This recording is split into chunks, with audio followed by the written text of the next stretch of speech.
And we are back with another episode of From the Rafters. Sam and I are here recording on Thursday, March 31st, the day after the Celtics lost to the Miami Heat. And a couple days after, they lost to the Toronto Raptors. 2 losses in a row for the first time since the end of January.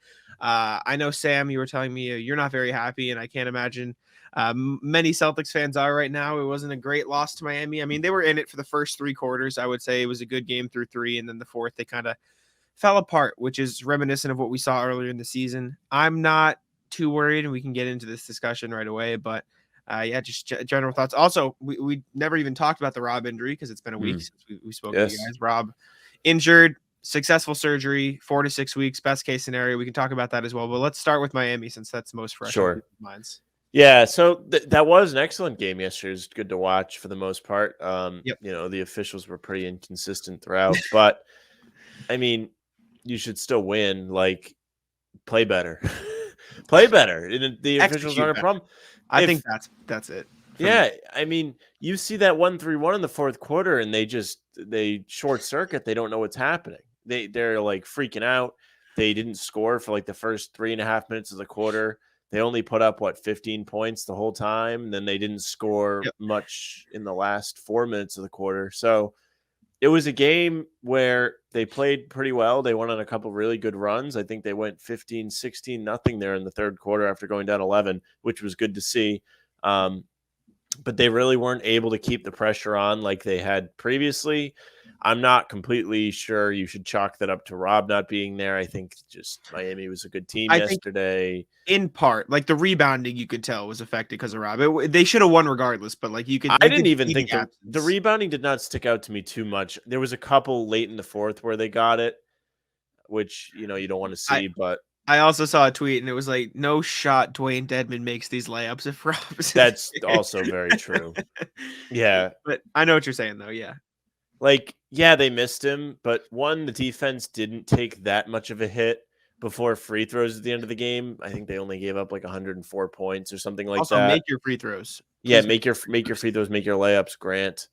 Everybody else had them rolling off the rim too, but Grant missed. We don't have to talk about Grant's game against the Heat. No, he was not good. Gloss over that one. But there were so many things that were just little things that they would normally do correctly that weren't Rob related that they could have done correctly and won the game. And Miami came to play yesterday. Like their offense was very difficult for the Celtics to consistently stop, even though, again, they only gave up 104 points before the free throws. I don't remember what the final was exactly. It might have been 106. 106-98. Okay, so there's free throws. But really, like, that's about where their defense has been lately. Maybe a little bit better, closer to 100 they would typically be. But if they just scored the ball normally in the fourth quarter, they would have won that game. No problem. If they made their layups, they would have won that game. If they made their free throws, they would have won that game. And that is not mentioning the officiating, which is out of their control, but the complaining and getting technicals. Marcus got tossed, but that's good for him. I mean, like at that point, the game was over and just let him have it. But like you're in control of all of that. You're in control of how you let it affect you. And they did. It looked like an early season game last night. It looked like a team that played well for 3 quarters. The fourth came along and they didn't make it across the finish line. The only thing that I kind of can say is like a silver lining to that fourth is like that's a defense I don't think they've seen this year. Now, these are professional basketball players. They have all played against a 1-3-1 at some point in their lives. But it's not something I'd imagine Ime Udoka has a bunch of stuff drawn up for. And I'm sure going forward they will be better, which is the theme that came out of all those press conferences after the game was, hey, we're going to work to be better. We're going to, learn from this, that, the other, which I think is good. And I contend they should have won both these games this week. Before the Toronto game, I would have told you I didn't really care, which I did. And then they were there and they should have won and they didn't. So I was frustrated. And then the same thing happened yesterday, except they should have won that game from the jump. There was a couple of opportunities they had, to really break it open. I don't think it ever really got past like 7, the lead. Last Toronto?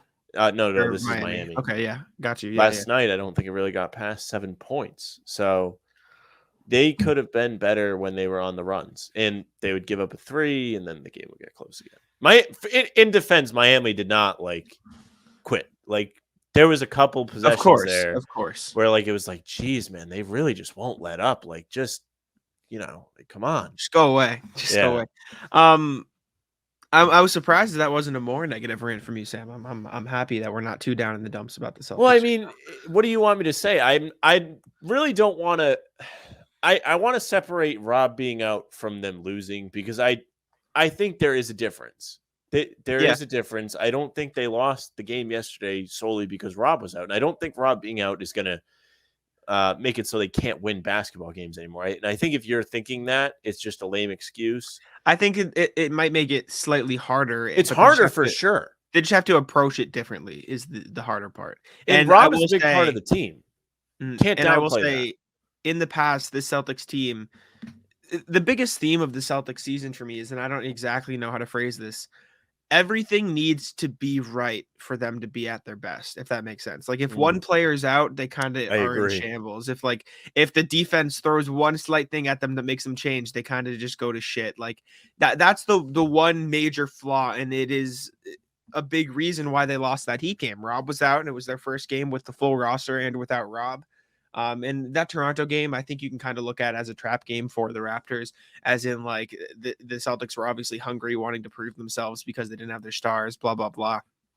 But that Heat game was the first real test without Rob. And I don't want to say they failed the test because that seems a little harsh considering how they played through the first three quarters. They failed the fourth quarter. Like they lost all composure. They reverted back to some poor forms of offense. But we talked about this on the last show. They haven't had many close games, realistically speaking. And they said this in the post-game pressers too.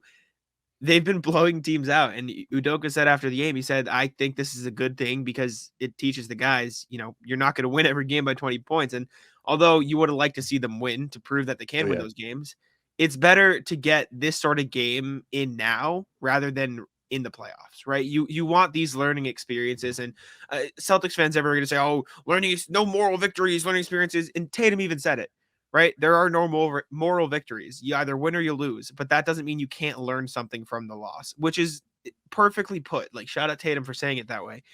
The Celtics can learn from this game and learn how to improve. They can learn how to play better against the zone. Like you said, they can learn how to better close out with no Rob. They can learn how to better defend the rim without Rob. It's all about learning from here on out. And I will say for their first official game, because I don't count the Raptors because everyone was hurt, without Rob, Miami's about as tough as it gets. Outside of maybe the Suns or like the Grizzlies, Miami's is about as tough an opponent as you could possibly face. And it's not like they got blown out, right? They lost by quote unquote 8 points, right? Like it was a close game throughout. Anyone who watched it knows that was free throws, and it sucks they lost. I'm not like giving No, they excuses. They lost. should have won They the game. played poorly down the stretch and wholeheartedly lost the game. Yes, yeah, and there's no excuse, right? You should have executed better, but now that you have that experience, you can take it into the playoffs and moving forward. And I'm sure, like you said, Udoka's going to drop a bunch of game plans for the zone. He's going to adjust for later on in the game. Tatum seemed like he's ready to learn from it. I'm not worried at all. I'm happy, and it's not like they didn't get blown out by the Pacers, right? Like this isn't 2 months ago when we were panicking about that. They kept it close, went to OT against the Raptors, with none of their 4 of their 5 starters were out, and then they kept it close against Miami, and they fell apart because they couldn't keep their composure in the fourth quarter, and that sucks. It's something you worry about because the Celtics this season have not been great in close games, but it is something moving forward that they can work on, and getting it out of the way now is something they can continue to work on because they haven't had that sort of game in a long time. So I think that's really, really good for them. And the officiating, by the way, Udoka said he went up to the refs after the game and said, "Yeah, I just told him we'd like some more consistency." And which is good. It's good that he talked to them, and I'm glad Marcus got thrown out. I heard I watched the ESPN broadcast because it's a little bit ahead, and I didn't want to be behind in the game because that annoys me. And they were saying like, I don't understand why players get cheered for getting thrown out. I was like, come on, Jeff Van Gundy, you know why he's getting cheered. Let's not be because the not play officiating coy was here. horrible, and he let him know. And mind you, he's getting fined for that. He's not just. I mean, listen, like I don't know what is it, 25,000, 50,000. He gets fined, but like that's still like a lot of money to us, as regular that's people. a lot of money. That's a lot of money to throw away on an ejection. Yeah. So. And the officiating, by the way, it was bad. Sam, me notoriously, I very rarely. I don't either. I very rarely will complain about the refs. I know, like you can't call those late in the game, but if you're gonna call body contact, for fouls, Max Strus fouled every single player he blocked. Every single one. If we're calling, oh, he got him down low, but he clean block up top, then those are all fouls. It was body-to-body contact all the way down, if we're going to call it that way. And if we're not calling it that way, fine. Then don't call it that way for the Celtics, right? Like, let's have some sort of consistency. It just seemed very ticky-tack one way, and they were getting mauled. Exactly. And then the Al shot when he who even was it? Bam? When he fouled Bam? That's exactly what happened. No, it was Jimmy Butler. Do you know exactly what I'm talking about, though, right? Wait, I'm trying to think. Somebody took a jump shot, and Al slapped him on the hand after the shot. And that's the exact foul that got it was Butler. Butler fell down. Called back against Marcus Smart and when Luka Doncic fouled him, and it got reversed, and yet they called it incorrectly against the Celtics. Like, how are you? Like, I don't understand how you can miss those calls. Like, early, Udoka said it in his press conference. The Heat were getting all the calls in the beginning of the game, and the Celtics like aggressively went for the calls. And shout out to them for actually driving to the rim. They just got 0 calls there. And again, this isn't a game you can blame on the refs because the Celtics didn't hold their composure. Plenty to improve on. Exactly. And realistically speaking, they just didn't hit their shots. They got some good looks and they didn't hit their shots. It is what it is. But the reffing has got to be consistent. And it was horrendous last night. And again, not an excuse for the Celtics losing, but just something to note because that was absolutely horrible. It was tough. So. It was I am more of a let them play type of person. But if you're gonna ticky tack one way, you have to do it the other way. I just don't like. You know me. I hate the fouls on jump shots. Yes. The one they gave Jimmy Butler was egregious. Ridiculous. They gave Lowry a call. He falls down all the time, and they were getting all the little like ticky tack stuff, and guys are getting mauled the other way, and they're not calling it. It seems like they're going out of their way to make calls. Like the Tatum charge at the end was bad. Oh.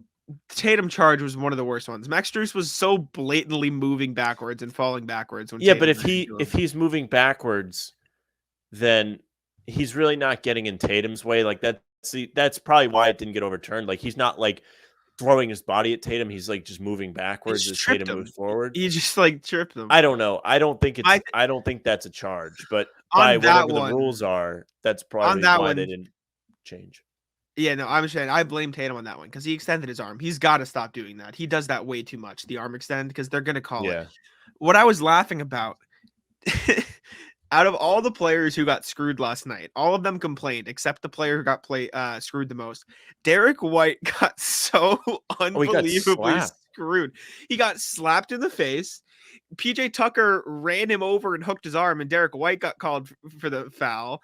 He didn't get any calls at the rim when he was getting mauled, and then he doesn't complain, which is how the Celtics should be in general. But he get the worst whistle last night. Brown and Tatum didn't get any calls. Sure, Marcus Smart could have gotten a couple at the rim. Max Strus, I mean, I'm sorry, he's not that guy. Like, I love Max Strus and the way he plays, but those were fouls on the body. I'm sorry, and that was not a charge. Derek White got a horrendous whistle last night. He got smacked in the face. And like, it made no sense. It made no sense. And like you said, I'm all for like those Max Strus blocks. I'm all for those being blocks. Like those were great defensive plays. But if you're going to call the fouls on the body on the other side, you have to call it evenly. Like you can't, the one-sided thing, like you said, it just felt like the Celtics could not get a stop last night without there being a foul called. Mm-hmm. And then if it would go the other way, guys were going into a crowded paint, but still getting mauled, and there wouldn't be any whistle. And these are important possessions. Now, in late in games, again, swallow the whistle. If it's late in a game, you let those guys play unless somebody's getting killed. Mm-hmm. And like I said, good job on the Celtics for staying aggressive and hunting for those calls.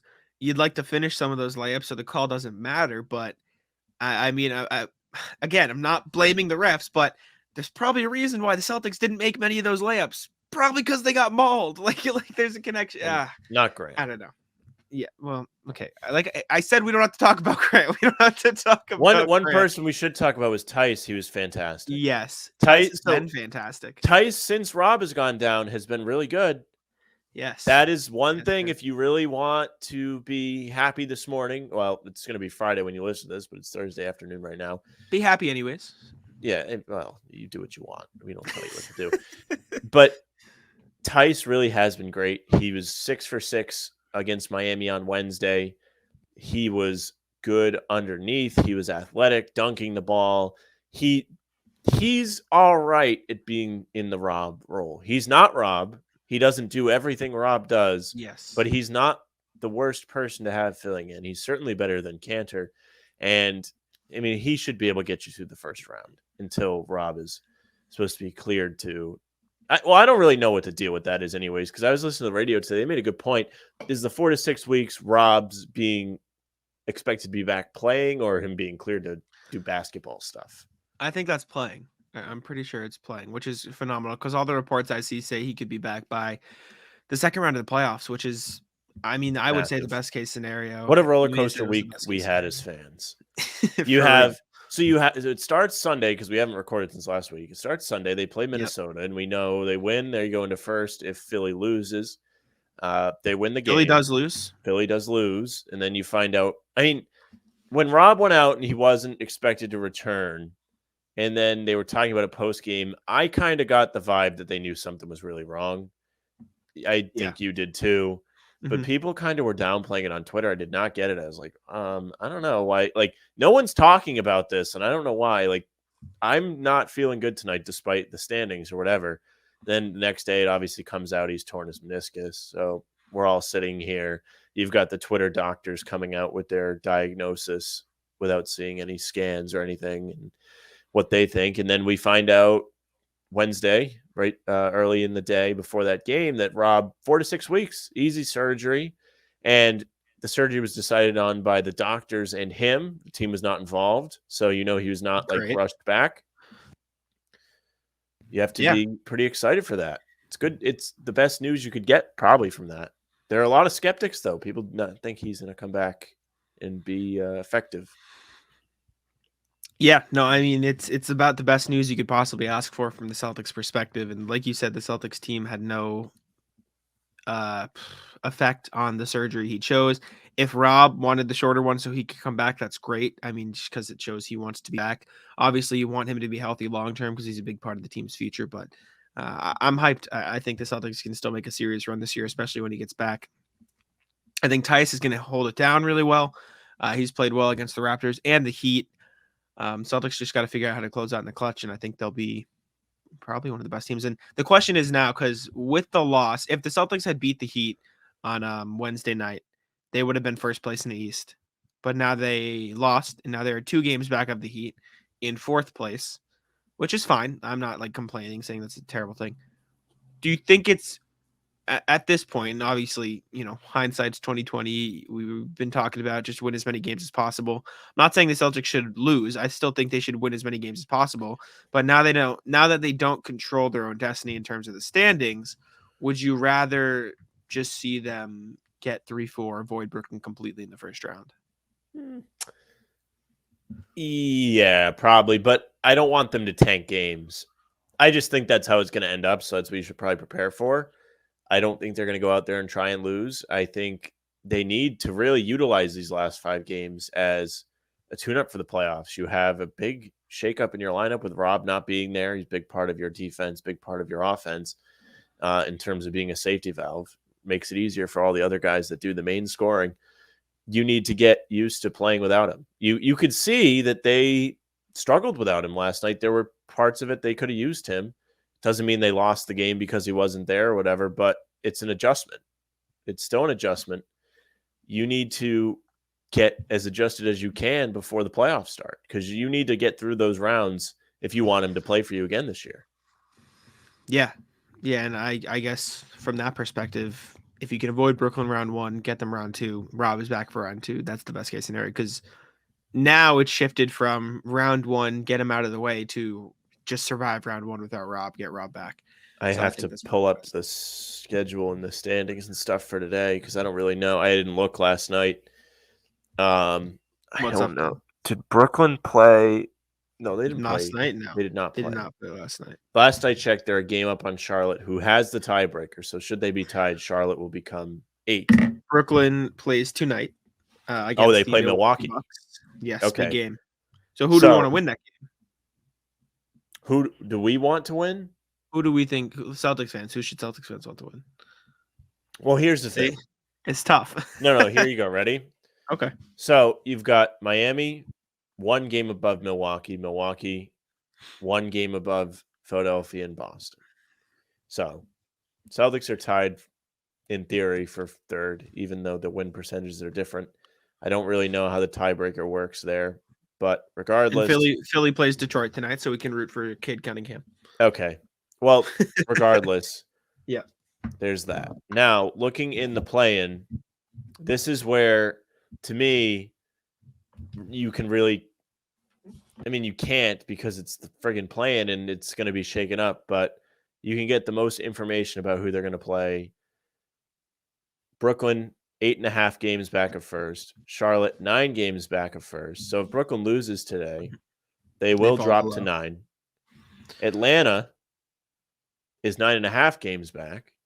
Atlanta, I believe, plays Cleveland they played tonight. last night, and they played Cleveland tonight. Yes, Cleveland, bums. Okay, so I don't really know the tiebreaker between those two teams, between Atlanta and Atlanta, Brooklyn. But I mean, Brooklyn could potentially be 10th by the end of the night, which would mean nothing. They could mean absolutely nothing. They'd all be tied. But if they're 10th, they have to win 2 games to even become 8th. Atlanta has the tiebreaker. They do. So if Atlanta wins and Brooklyn loses tonight, Brooklyn will be 10 and they will not be 8. I'd say if you're the Celtics, as of now, you are rooting for Brooklyn to lose every single game because you are only a game back of second place. You play Milwaukee again. So if you really want it, you control that and you have the tiebreaker. Should Brooklyn fall below 8, they can only be 8 if they get in the playoffs. You will not play them if you are 2. There's still, I don't know what, or 5? 3, right? Or 3. Well, what I mean is in round 1. I'm just thinking about the first round. Well, if they get 2 or 3, they wouldn't have to face them in first or second round, right? Yeah, but if you get 2 or 3, you're probably gonna have to play Milwaukee or Philly in the second round. Yeah, but who would you rather play? See, like last time we recorded, you were not scared of Brooklyn. Now Brooklyn's full strength, though. Well, last time we recorded, they were. No, they weren't. Yes, they were. We knew that.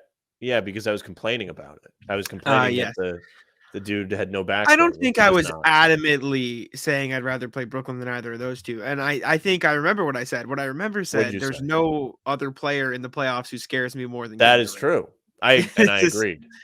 So that's my thought process. And I think you should want to avoid them. But I just think I don't know. I guess if you get to the second round, hypothetically, you should have Rob back anyways.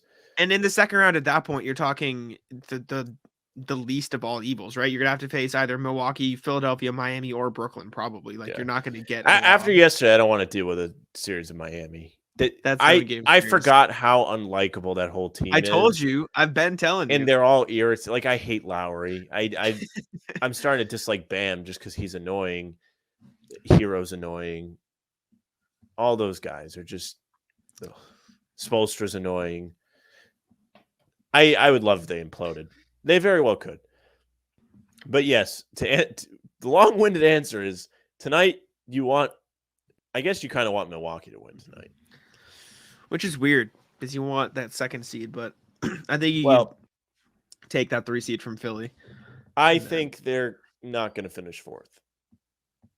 That's my hypothesis. Is I think 1, 2, or 3? 2 or 3. I don't know if they're going to catch Miami either. What's Miami's schedule the rest of the year? Let me take a look real quick. If it will let me look at Miami's schedule the rest of the year. They need to get rid of the play-in. I'm sorry. Now I will say this. With how tight it is in the East, and if they're all tied, like they would be after today, there should be. But like in the West, my thing is they should do. I saw this in an article today for Hoops Habit. Shout out Mason. They need to do what they did in the bubble, where if you are within 4 games of the 7 seed or something, then there is a play-in. But if not, then you're not. Do you know what I'm saying? I feel like that is the way to fix this scenario. Which this is ridiculous. I'm sorry. Like if the 10 seed is within X amount of games of the 9 seed, then there's a play-in. Same thing for this 9 to 8. You know what I'm saying? Like, say the 9 seed is really close to the 8 seed, but the 10 seed is super far off. Then the 9 and the 8 seed just play together, like play each other to use the 8 seed. And say the 9 and the 10 seed are close, like the East this year, then you do this sort of play-in. And if neither of them are close, like in the West, you don't have a play-in at all, because then it would just punish the Clippers or the Timberwolves if they have a bad night, which doesn't make any sense. Yeah, like the Timberwolves would not be in the play-in if they were in the East. Yeah, which is it's crazy. I think I like the play-in for entertainment purposes, but I also understand the notion that like it's ridiculous when teams like the Spurs and the I and the hate it, Lakers and are I that think the far. games are meaningless because you're just like, it's like you're battling to go to the slaughterhouse. Like, all right, congratulations, you get to play Well, Phoenix. unless you're Brooklyn, you know what I'm saying? Like, except for Brooklyn this is year, that's a rare example. Like and the in the Timberwolves. West. I don't think the Timberwolves are going to get slaughtered. So you think they play Phoenix, they'll win? I don't think they'll win, but I think it'll be Okay. 5 or Well, there 6. you go. Okay, 5 well, games is still like the slaughterhouse. Like it's nothing. I mean, the Celtics took Brooklyn 5 games last year without Jaylen Brown. Like, congrats. I don't think it'll be a slaughterhouse. I think games will be close. But if Minnesota wins, then they play Memphis. They don't Okay, have to play put it Phoenix. this way. Put it this way. Minnesota versus Phoenix versus Los Angeles versus Phoenix is very, very, very different. Is my point. Okay, yeah, but that's not what it is.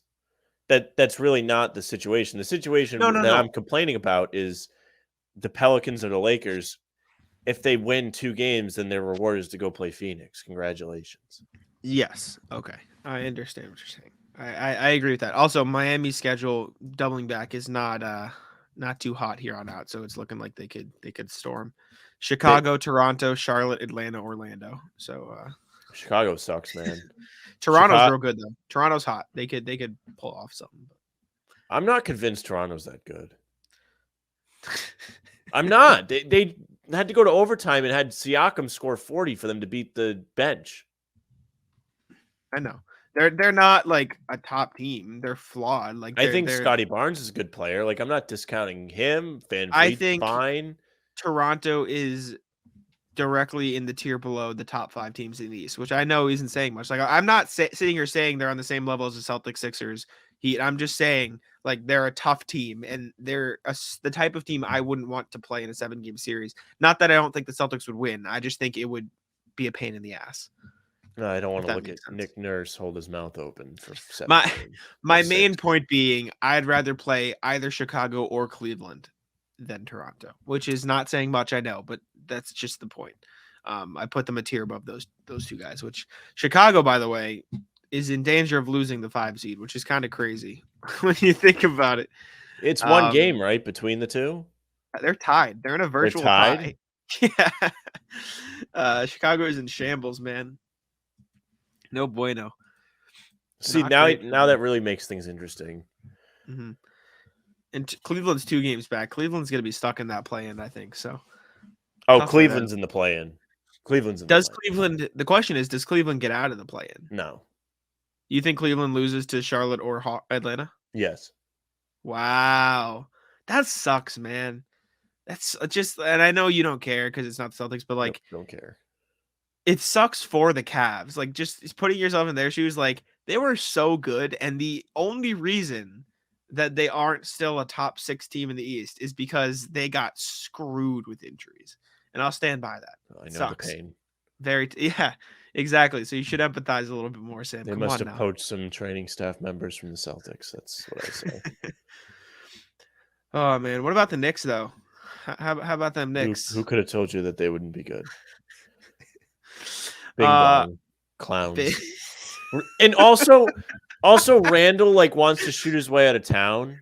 Yeah. You're not good. First of all, nobody should be able to shoot their way to town, but he's not good enough to shoot his way out of town. He makes a lot of money and he's a bum. Nobody wants your deal, brother. You're bad, and you have a bad attitude, and your team sucks, and you disappear in the playoffs. The one time you played in the playoffs. Reports are he's trying to pull a James Harden thing. They won the other night against the Bulls, and he got the last rebound, threw the ball at the refs, and walked off the court while his team celebrated the win. He's so cool. There's reports that that guy must have like 3 championships, and like he knows a regular season win is nothing. There have And been reports that he's like getting dressed in other parts of the locker room, like avoiding well, his teammate. there's Like, nothing wrong with being shy. There's not. So what I'm gonna make of that is Julius Sometimes you got to pee in Randle. the stall. So let me frame this for you, Sam, and I'm gonna ask you to take the green glasses off for a second. And we're just gonna think All about right. some lesser teams in the NBA. I know we're just gonna think Julius Randle for Russell Westbrook. If you're who? Both. I'm asking from both perspectives. I mean, I Both of them guess. disaster I'm situations. not sure Randall really fits with the Lakers. Okay, but does Russell Westbrook fit with the Lakers? No, but at the same time, like, I think Randall really doesn't fit with the Lakers. Like, I know, I but think if you're, well, I don't know the length of the contracts, but I think if you're the Knicks, like, you get the better end of that deal because, like, I still think Westbrook sucks. Don't get me wrong, but if he's by himself, he can be more effective than having to be somebody's yes, sidekick. I So, agree. like, the Knicks might actually like be a Get little some bit use out of him. competitive and get I use think out that of him. that Westbrook would look more like the Wizards Westbrook, which still, again, it He wasn't like he sucked too. was Like, all NBA, congratulations, 8th seed, got but bounced. Tatum much hung better. 50 on him. But much better is my point. Yes. How long is the Randall contract? Let me look up Knicks payroll. It might only be like 1 or 2 more years, but and he's bad. And he's a prick and he's been a prick. I'll never forget when he was supposed to have a workout with the Celtics and he skipped it before he got drafted. Would you like to hear the contract, Sam? It's like 30 million. He gets 23.7 next year. Oh, it's 25.6 in 23-24, 27.5 in 24-25, and then a 29.4 player option in 25-26. See, maybe let's see which team should go after Randall. Maybe if I'm no, seriously, like maybe if I'm Detroit. If I'm like Orlando, I'll go after him because nobody goes to their games, so it'll be closer to like when COVID was a thing and there was no one in the arenas and he was playing well. Once there's people there, he gets stage fright. No, It's the legitimately same thing with speaking, like getting dressed. He gets stage fright. It's the same thing. He doesn't like people. the only potentially, I'm not saying it would be good. The only potentially good situation I could see Randall fitting into is Portland, because he wouldn't have to be the first option, but he could still get a decent amount of shots because he would be the second option. I'm I not can't saying believe it's that guy made great, an All NBA but team. he had a great season last year. He was an It MVP candidate, I think, last year. He was phenomenal last year. He's just bad now again. He's Like, a role player. That's he's what a he one-hit is. wonder. He's a one-hit wonder. And that's is what it is, man. It's And tough, he's just but got like a shitty attitude. Like, that's oh the my big God. that's the big I part. just can't imagine like going into your job and being like, hey, let me go work somewhere. Not your job. Not your job. Your $20 million playing a child's game for a professional sport job. Which is like, Jesus. Yeah, like, wow, your life's so hard. You live in a top market and you get paid millions of dollars. A franchise that adored you for last season, and then you're just gonna come in and whine at the first sign of bad news. Like the attitude, man, it's tough. And he was great last year, but if I'm the Knicks and the Lakers are down, I trade him for Westbrook. 100%. If I'm the Lakers, I'm not doing that. Oh, I'm not. Let's be honest, Sam. The Lakers are not known for their great decision making. What? Westbrook's only got 1 year left. I think it's 2. Let me double check though, in case I'm foolish. Never mind. He has a player option for next year. It's a $47 million player option. I've said this like time and time again. If you're like a GM, I don't think you should really. There's like 5 players that should get over $35 million. Is Tatum one? Yeah. Okay. Yeah, so because who were I know it's definitely a little bit more than 5, and you just made a statement, but who are the players you'd put on that list? I'm just curious. Yeah, it is definitely more than 5. It's more of the situation. It's like you drafted this guy. He's going to be your guy going forward, right? Like I'll make a short list. I'll make a short list. Okay, so we'll say Tatum. I don't think they should pay Brown that much if the time comes. But it's different. It's different if you drafted the player because you have bird rights and you can just pay him however much you want. Kind of how that's it works. Pretty much the rule. That's the gist of it. It's not there's no hard cap for guys that are drafted by your team. No, but it restricts the other money you can spend. Who Obviously. cares? Okay, so I would say Tatum Brown just because of that situation. So you'd give Brown $35 million. But if I'm like another team and like you trade for, or no, if you like signed him, like I don't know, say like he hurt himself, knock on wood, and then like his contract ended and like they were like, oh, we only want to pay him for like 2 years and he plays like really well, and then they want to extend him. It's a very like okay. What about specific Zach LaVine? No, I'm just kidding. They have, but do they have his? First of all, no. But if they have, First of all, no. it's just they a different do. situation. It's they do hard have to a story say. fits. Okay, then If take you're the listening, bird you're rights probably out like of it. you're probably like Sam. You're such a homer. But Take like, the bird rights out of it. Say you are a new expansion franchise. okay, And all right, you can sign any okay, player in the league. fine. That way, I think the answer for Brown would be no, and Tatum would be No, yes. Then okay, yes. okay. So then give me your players. Your Sam's Giannis, Crusaders or whatever. Okay, yeah. Giannis, Luka, Tatum, Ja. Giannis, Luka, Tatum. Are we including older players in this? Because like I would give Kevin Durant $35 million. I'm on the fence. I'm on the fence about that. Well, I say yes because I think he's the best dude.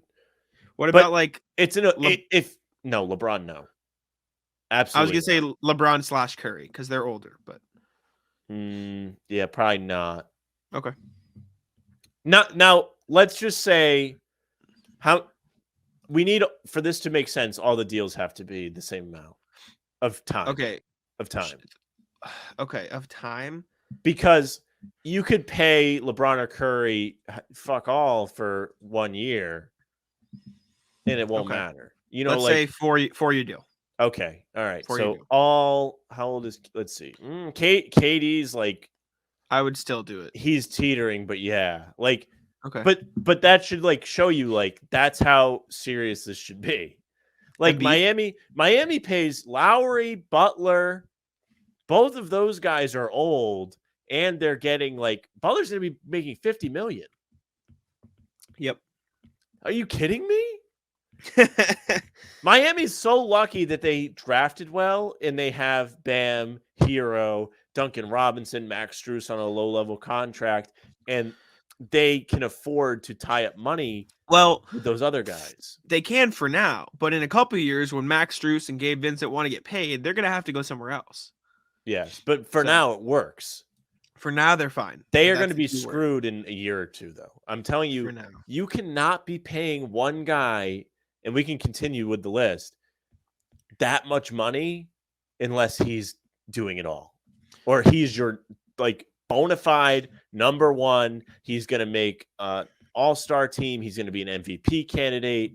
Like he has to be able to be that guy for your team, or you're not going to be able to put a good team around him and win.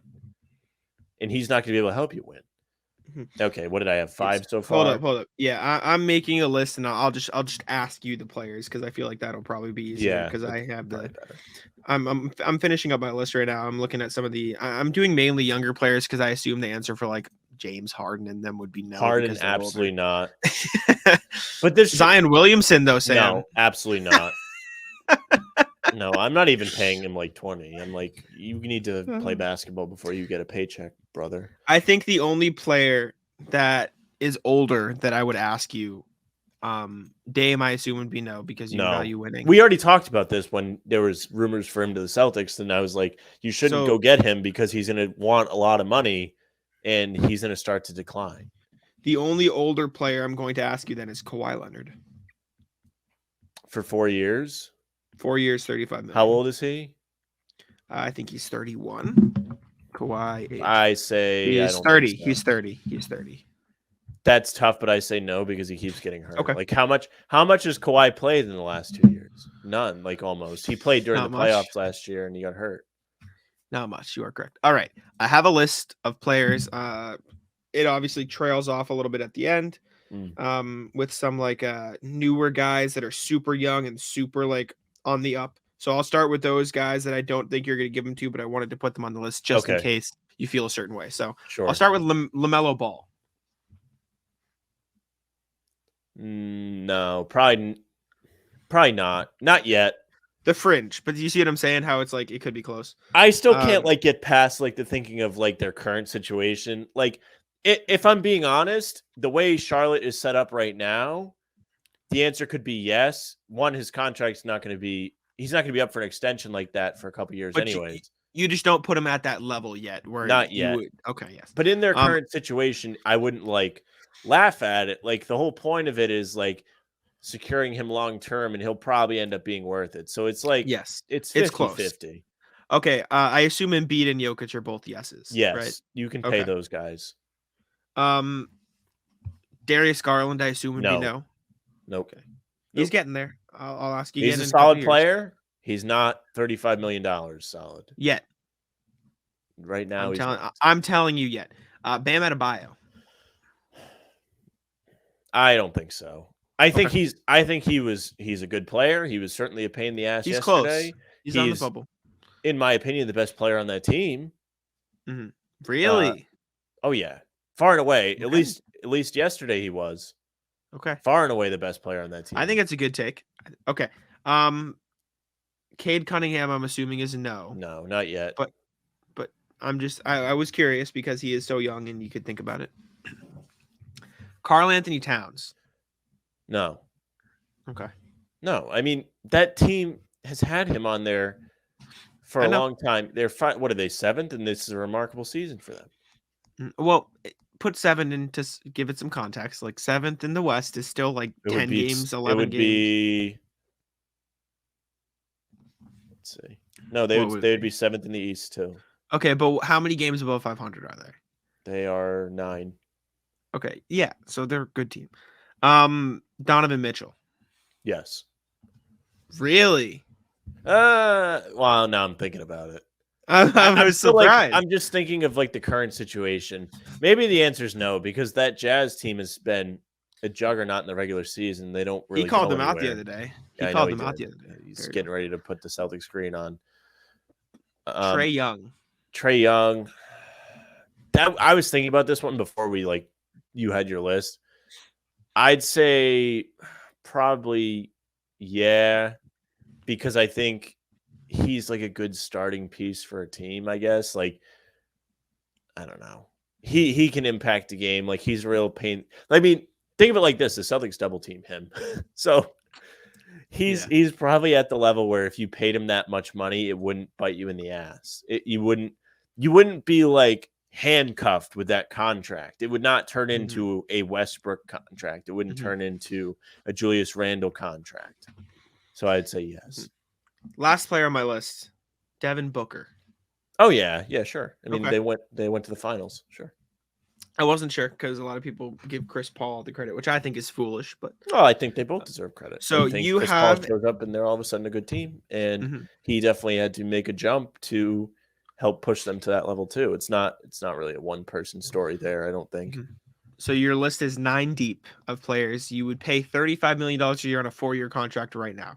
You have 9 players. Your list is Giannis Antetokounmpo, Luka Doncic, Kevin Durant, Ja Morant, Joel Embiid, Nikola Jokic, Devin Booker, Jason Tatum, Trae Young. Yeah, that's probably it.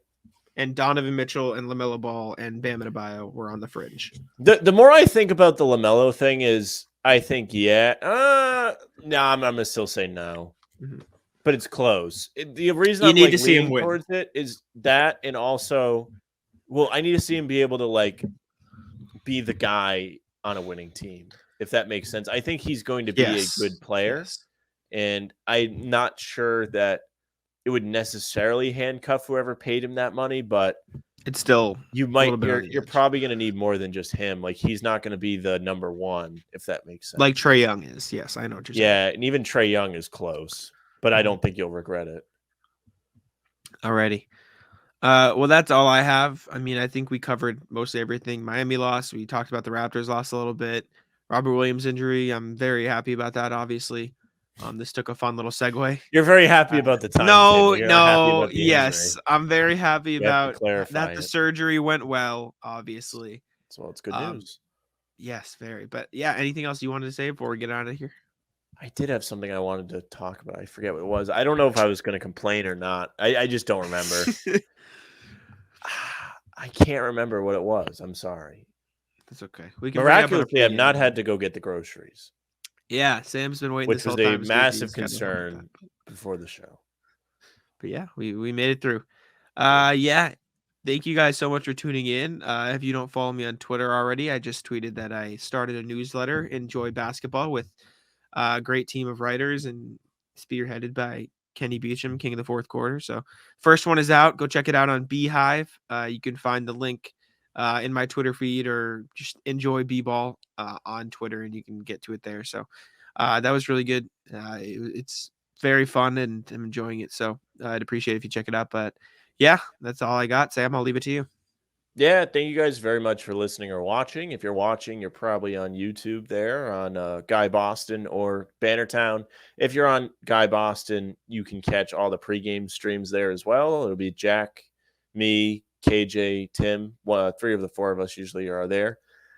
Subscribe there. Obviously, subscribe to Bannertown as well. If you're listening on a streaming service, follow the podcast. That way you don't have to wait for Jack to tweet it out and me to quote tweet him to see that it's been released. You can get it before everybody else. We always have a lot of fun recording, so thank you very much for listening.